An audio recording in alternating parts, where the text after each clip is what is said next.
This is कोमल। सो हम कर रहे हैं क्लास 11th अकाउंटेंसी का चैप्टर एडजस्टमेंट्स। ठीक है, ये इस चैप्टर के वीडियो नंबर 2 है। इससे जस्ट पहले वाली वीडियो में इसके पार्ट 1 में हमने क्या डिस्कस करा था, बेसिक्स को कवर करा था। लिंक डिस्क्रिप्शन बॉक्स में जरूर से चेकआउट कर लेना। और इस चैप्टर से हमने जस्ट पहले क्या पढ़ा था, विदाउट एडजस्टमेंट वाला चैप्टर, राइट, जिसमें हमने trading account, P&L account, balance sheet and short और लॉन्ग न्यूमेरिकल्स कवर करे थे। उसका लिंक भी डिस्क्रिप्शन बॉक्स में प्लेलिस्ट का चेक कर लेना। एंड अगर आप फ्री टाइम में रिवीजन करना चाहते हो शॉर्ट वीडियोस के थ्रू, तो मैंने शॉर्ट वीडियोस की भी प्लेलिस्ट बना रखी है सभी चैप्टर्स के, तो उनको भी चेकआउट जरूर कर लेना। ठीक है, आज के इस वीडियो में हम एडजस्टमेंट स्टार्ट करने वाले हैं। हमने पहले बेसिक कवर कर लिया था, आज हम एक एक एडजस्टमेंट देखेंगे। ठीक है, सो स्टार्ट करते हैं अपनी आज की क्लास।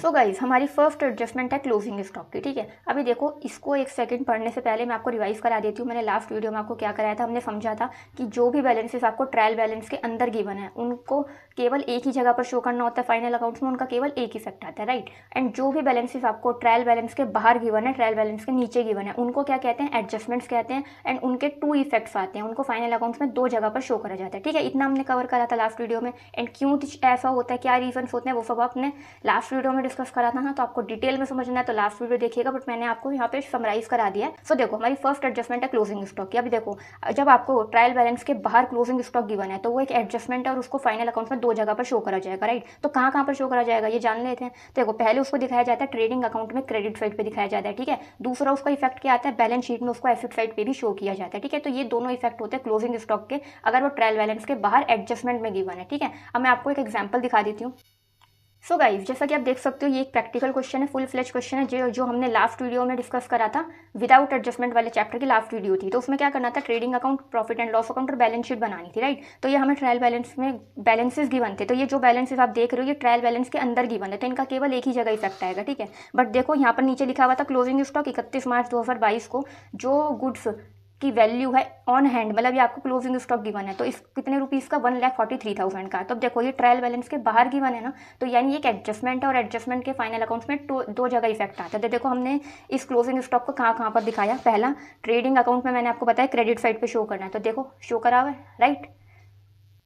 दूसरा इफेक्ट मैंने आपको बताया बैलेंस शीट में एसेट साइड पे शो होगा। तो देखो, वही क्वेश्चन है, हमने बैलेंस शीट में एसेट साइड पे भी शो कर रखा है 1,43,000 का क्लोजिंग स्टॉक, राइट। तो देखो, मैंने आपको वही चीज़ समझानी चाहिए कि क्लोजिंग स्टॉक की 2 जगह पर पोस्टिंग होगी अगर वो एडजस्टमेंट में गिवन है। और लास्ट वीडियो में हमने जैसा देखा था, मैंने आपको वही दिखा दिया जैसा हमने सीखा था, राइट।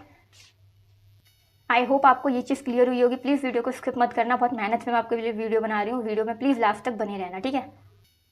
सो गाइज, हमारी नेक्स्ट एडजस्टमेंट है आउटस्टैंडिंग एक्सपेंस की। ठीक है, अब अभी आप इसे रीड मत करिएगा, ये मैं आपको समझाऊंगी। ठीक है, अब देखो, आउटस्टैंडिंग एक्सपेंस का मतलब आप सभी जानते हो, हमने बहुत बार डिस्कस कर लिया। आउटस्टैंडिंग एक्सपेंस यानी expense due but not paid, यानी ऐसे खर्चे जो ड्यू हो गए हैं, बिजनेस को उनकी पेमेंट कर देनी चाहिए थी बट अभी तक बिजनेस ने उनकी पेमेंट नहीं करी है। तो खर्चे आ गए हैं सर पे, ड्यू हो गए हैं बट पेमेंट नहीं करी, तो उनको क्या कहते हैं, आउटस्टैंडिंग एक्सपेंस। अभी देखो, मैंने आपको क्या बताया, अगर ट्रायल बैलेंस के अंदर गिवन होंगे बैलेंसेस तो उनका केवल एक इफेक्ट आएगा, राइट। इतना क्लियर है। अभी देखो, मैंने एक एग्जाम्पल लिया, उसको समझते हैं पहले। ठीक है, प्लीज़ लास्ट तक बने रहिएगा, मैं आपको डिटेल में एक्सप्लेन करूंगी हर चीज़।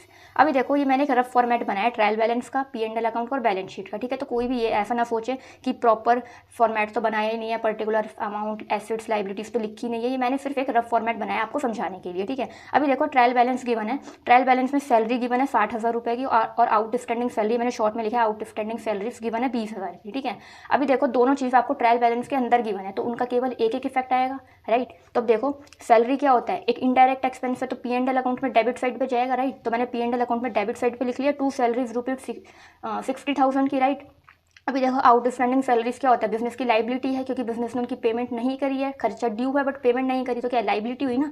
तो देखो, ये क्या है, लाइबिलिटी है। तो देखो, लाइबिलिटी कहाँ शो होती है, बैलेंस शीट में। तो देखो, मैंने बैलेंस शीट का फॉर्मेट बनाया है, लेफ्ट हैंड साइड पे क्या शो करते हैं, लाइबिलिटीज। तो देखो, लाइबिलिटीज यानी इधर मैंने शो कर दिया आउटस्टैंडिंग सैलरीज 20,000 रुपये की। ठीक है, मैंने पूरा फॉर्मेट नहीं बनाया, पर देखो इस साइड तो लाइबिलिटीज को शो करते हैं ना, तो मैंने ये शो कर दिया। ठीक है, अब इससे आप क्या समझे कि जब ट्रायल बैलेंस के अंदर गिवन है तो एक इफेक्ट आएगा, इसका भी एक इफेक्ट आया, और आउटस्टैंडिंग सैलरीज जिसको हम मेन समझ रहे हैं उसका एक इफेक्ट आया, केवल इस साइड शो करा। अब देखो, अभी देखो, नेक्स्ट क्या है, इफ गिवन इन एडजस्टमेंट, यानी अभी तो ये आउटस्टैंडिंग एक्सपेंस आपको ट्रायल बैलेंस के अंदर गिवन था तो उसका केवल एक जगह इफेक्ट है, राइट। अब अगर यही आउटस्टैंडिंग एक्सपेंस आपको एडजस्टमेंट में गिवन होगा तो इसके कितने इफेक्ट आएंगे, फाइनल अकाउंट्स में 2 इफेक्ट्स आएंगे, राइट। हमने स्टार्टिंग में डिस्कस कर लिया। तो अब देखो, मैंने सेम एग्जाम्पल को नीचे उतारा है। देखो, क्या है, ट्रायल बैलेंस गिवन है।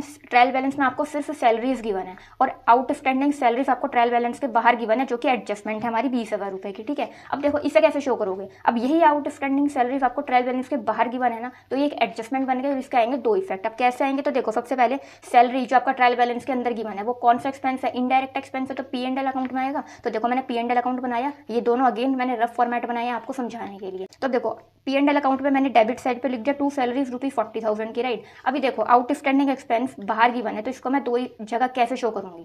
तो देखो आउटस्टैंडिंग सैलरीज, एक तो क्या है सैलरीज का ही तो पार्ट है, क्योंकि देखो सैलरी जो लिखी है 40,000 की, इसका मतलब क्या है, वो सैलरी जो बिजनेस ने पे कर दी। तो 40,000 रुपये की सैलरी बिजनेस ने पे कर दी है, लेकिन 20,000 रुपये की सैलरी ऐसी है जो ड्यू हो गई है बट अभी तक पे नहीं करी। तो देखो क्या करेंगे, इस आउटस्टैंडिंग सैलरी को सैलरीज में ऐड कर देंगे, ठीक है। तो ऐड करा तो कितना आ गया 60,000। अब यही आउटस्टैंडिंग सैलरी बिजनेस की लाइबिलिटी भी है, क्योंकि पेमेंट नहीं करी गई है। तो अगेन बैलेंस शीट में लाइबिलिटी साइड पे आउटस्टैंडिंग सैलरीज मैंने शो कर दी 20,000 रुपये की, ठीक है। अब इससे हम क्या समझे, इससे समझे कि देखो 20,000 रुपये की जो आउटस्टैंडिंग सैलरी थी, एडजस्टमेंट थी, उसके क्या इफेक्ट आया, एक तो लाइबिलिटी है तो लाइबिलिटी साइड जाके शो हो जाएगी बैलेंस शीट में।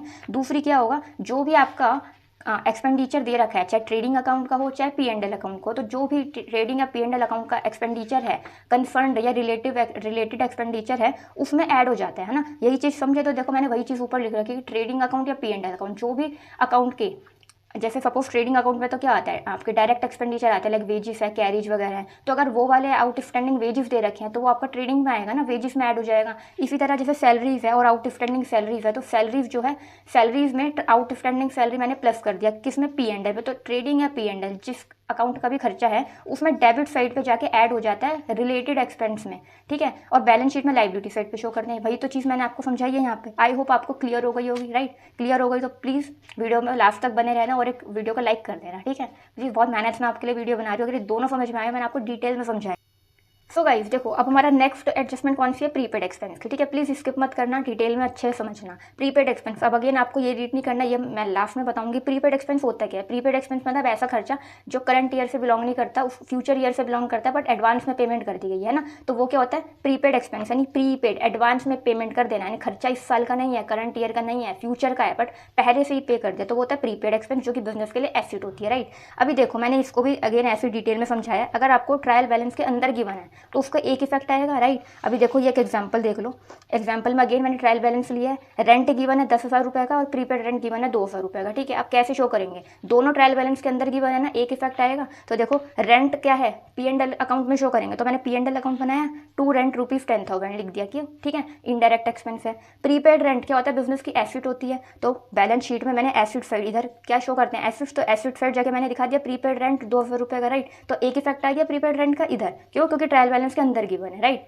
अब आ जाओ एडजस्टमेंट में गिवन होगा, अगर एडजस्टमेंट में गिवन होगा तो दो जगह पर इफेक्ट आएगा। देखो ट्रायल बैलेंस में आपको गिवन है रेंट ₹12,000 का, ठीक है, इतना ही है ट्रायल बैलेंस। और ट्रायल बैलेंस के बाहर आपको प्रीपेड रेंट गिवन है 200 रुपये का, बाहर गिवन है, यानी ये क्या है, एक एडजस्टमेंट है। अब एडजस्टमेंट के दो इफेक्ट शो करने होते हैं, राइट, मैंने आपको इतना समझाया। अब देखो रेंट तो आपका P&L अकाउंट में शो होगा, तो मैंने देखो P&L अकाउंट में शो कर दिया टू रेंट ₹12,000 का, राइट। अब देखो प्रीपेड रेंट की दो जगह पर शो करेंगे प्रीपेड रेंट को, तो क्या होगा, पहले तो रेंट में से माइनस कर देंगे, डिडक्ट कर देंगे, क्यों, क्योंकि देखो ये जो 2,000 रुपये का प्रीपेड रेंट है ये करंट ईयर से तो बिलोंग नहीं करता ना। मैंने आपको अभी बताया कि प्रीपेड जो भी खर्चा होता है प्रीपेड, यानी उसके एडवांस में पेमेंट कर दी, वो करंट ईयर से बिलोंग नहीं करता, फ्यूचर से बिलोंग करता है। अब देखो इस 12,000 रुपये का जो टोटल रेंट बिजनेस ने पे करा है ना, वो लिखा, इस टोटल 12,000 में से 2,000 रुपये का रेंट ऐसा है जो फ्यूचर का है, यानी इस साल का नहीं है। अब मैंने आपको स्टार्टिंग में फर्स्ट वीडियो में बताया था, तो एक्यूरेट प्रॉफिट कैलकुलेट करने के लिए क्या किया जाता है, जिस साल का प्रॉफिट कैलकुलेट करना है उस साल से रिलेटेड सारे खर्चे और सारी इनकम्स को कंसिडर करा जाता है ना, केवल उसी साल की, ना पहले के साल की ली जाती है, ना आगे आने वाले साल की ली जाती है।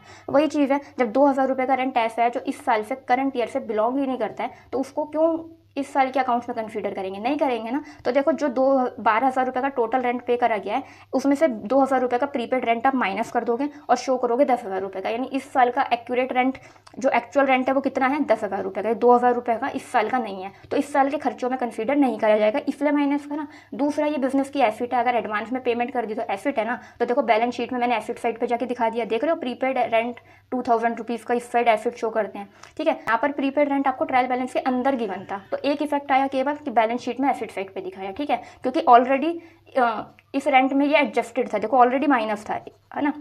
लेकिन अगर आपको बाहर दिया हुआ है तो ये एक एडजस्टमेंट है। एडजस्टमेंट के दो इफेक्ट आएंगे, एक तो एसेट साइड पे दिखा दिया, दूसरा जो भी रिलेटेड एक्सपेंस है दैट इज प्रीपेड रेंट है तो रेंट में से, प्रीपेड सैलरी होती है तो सैलरी में से माइनस करते हैं, तो जो भी रिलेटेड या कंसर्न एक्सपेंडिचर है, एक्सपेंस है, उसमें से माइनस करेंगे। क्यों? क्योंकि इस साल से बिलोंग नहीं करता, फ्यूचर से बिलोंग करता है। अब देखोगे एक्चुअल में रेंट कितना देखा रखा था हमने जब यहाँ पर ऊपर 10,000 का, और अब माइनस करने के बाद एडजस्टमेंट को एडजस्ट करने के बाद भी कितना है 10,000, सेम इफेक्ट आया।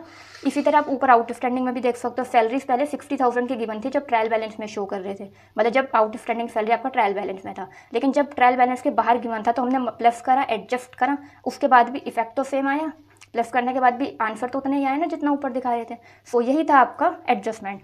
तो आज के इस वीडियो में हमने आउटस्टैंडिंग एक्सपेंस की एडजस्टमेंट देख सकते हो आप, ट्रायल बैलेंस के अंदर गिवन है और ट्रायल बैलेंस के बाहर यानी एडजस्टमेंट में गिवन है। तो ऐसे ही हमने प्रीपेड एक्सपेंस की भी हमने डिटेल में समझी कि अगर आपको ट्रायल बैलेंस के अंदर गिवन है तो क्या इफेक्ट आएगा, और ट्रायल बैलेंस के बाहर एडजस्टमेंट में गिवन है तो कैसे शो करोगे, कौन सी दो जगह पर शो करोगे। तो देखो वही चीज़ एक बार रीड कर लो, ट्रेडिंग या P&L, मतलब जिस भी अकाउंट का आपको एक्सपेंस दे रखा है उसमें डेबिट साइड पे माइनस कर दोगे। देखो जैसे ये था रेंट था तो प्रीपेड रेंट को हमने रेंट में से माइनस करा, तो P&L अकाउंट का खर्चा था ये, तो P&L अकाउंट में डेबिट साइड से माइनस करा। अगर कोई एक्सपेंडिचर आपको ट्रेडिंग अकाउंट का गिवन है, लाइक फॉर एग्जाम्पल वेजिस है, उस प्रीपेड वेजिस लिखा हुआ है तो ट्रेडिंग अकाउंट में वेजिस में से माइनस करोगे, ठीक है। तो ट्रेडिंग या P&L अकाउंट जिस भी अकाउंट का खर्चा दे रखा है उस रिलेटेड उस कंसर्न्ड एक्सपेंस में से आप डेबिट साइड पे माइनस कर दोगे। दूसरा इफेक्ट क्या होगा, बैलेंस शीट में एसेट साइड पे शो करोगे, राइट। ऊपर भी हमने इसका रीड कर लिया, क्लियर होगा आपको। एंड फर्स्ट हमने एडजस्टमेंट कौन सी डिस्कस करिए, क्लोजिंग स्टॉक की, इसको मत भूलना।